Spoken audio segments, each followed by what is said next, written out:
Hello hi friends, நான் தான் உங்கள் பிரியா ஹேஷிமா. இன்றைக்கி நீங்கள் என்ன விளாக் பார்க்க போனீங்கன்னா நாட்டுக்கோழி முட்டை தான். ஸோ எங்கள் வீட்டில் நிறைய கோழி இருக்குது. இந்த மழை டைமில் கோழி முட்டை விடாமல் இருந்துச்சு. இப்போ மழை சீசன் முடிஞ்சிருச்சு, கோழி முட்டை விட ஆரம்பிச்சிருச்சு. ஆக்சுவலாக எங்கள் வீட்டில் யாருமே முட்டை சாப்பிட மாட்டாங்க. இருந்தாலுமே எல்லா கோழியுமே முட்டை விட ஆரம்பிச்சிருச்சு. இந்த கோழிங்க தானாகவே முட்டை விட்டு தானாகவே 4 கோழியுமே மேலே முட்டை விட்டு அவங்கவுங்க உட்காந்துட்டாங்க. ஸோ இவங்களுக்குள்ளே சரியான போட்டி.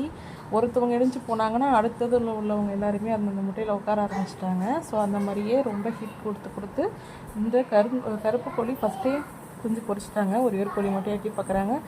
அதுக்கப்புறம் பாருங்களேன், ஒருத்தவங்க எழுந்து போனால் அவங்க முட்டையில் போய் இவங்க உட்கார்றது, அவங்க முட்டையிலேருந்து இவங்க எடுத்துக்கிறது. ஸோ இந்த மாதிரியே பஞ்சாயத்து நடந்துக்கிட்டே இருந்துச்சு. அதனால் அவங்கவுங்களுக்கு ஒரு அடையாளம் வச்சுருந்தோம். வெள்ளை கோழிக்கு ஒன்று, சேப்பு கோழிக்கு ஒன்று, கருப்பு கோழிக்கு ஒன்று ஒரு அடையாளம் ஒன்று வச்சுது அவங்கவுங்கள்ட்டையும் வச்சுருந்தோம்.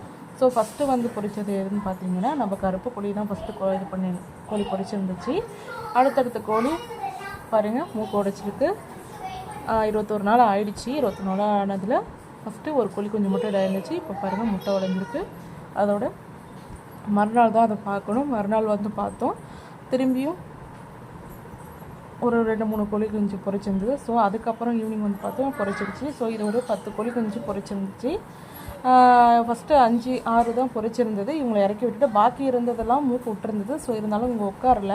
அடுத்த கோழியில் வச்சு அவங்கள்ட்ட 10 இன்னும் 5 ஒரு 4 கோழி எடுத்து விட்டு அவங்கள கம்ப்ளீட் பண்ணி 10 கோழி பார்க்க விட்டாச்சு. பாக்கி பேர் வந்து உட்காந்துருந்தாங்க.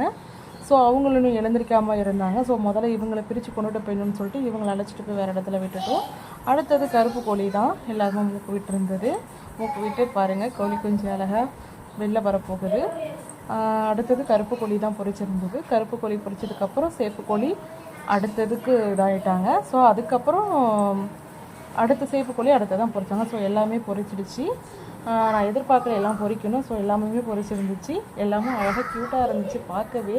நான் எதிர்பார்க்கவே இல்லை. நாங்கள் கோழி இது வரைக்கும் அடை வச்சது கிடையாது. இதான் ஃபஸ்ட் டைம். கோழி நிறையா வாங்கிட்டு வந்திருந்தோமே தவிர எதுவுமே அடை வைக்கல. ஸோ அதுவே எல்லா கோழியுமே பொரித்து தானாகவே எல்லாமே அடை உட்காந்துருச்சு. இன்னும் பாக்கி கோழியெல்லாம் கீழே இருக்குது. இவங்க வந்து மாடியில் கொஞ்சம் மாட்டுக்காக வைக்க வச்சுருந்தோம் மழை டைமுக்காக. ஸோ அதுலேயே இவங்க முட்டை விட்டு அதுலேயே எல்லாமே அடை உட்காந்துட்டாங்க. ஸோ அவங்கவுங்க கோழி கூட பேரிங்காக சுற்ற ஆரம்பிச்சிட்டாங்க. ஓகே, மாடியிலே இருக்கட்டும், கீழே வர வேண்டாம், ஏன்னா பட்டப்பிராந்தை பிடிச்சிட்டு போகணும்னு சொல்லிட்டு மேலேயே அவங்களுக்கு வந்து ஆட்டோட புழுக்கையெல்லாம் மேலேயே வச்சு அவங்களுக்கு தீவனத்துக்கு மேலேயே எல்லாமே அரேஞ்ச் பண்ணி கொடுத்துட்டு அதனால் அவங்களுக்கு கீழே வர வேலையே கிடையாது. ஸோ அவங்க ரொம்ப ஹாப்பி. அம்மா பிள்ளைங்களாம் ஹாப்பியாக மேலே சுற்றுவாங்க. நாங்கள் காலைல ஒன்ஸ் ஈவினிங் ஒன்ஸ் போய் பார்ப்போம்.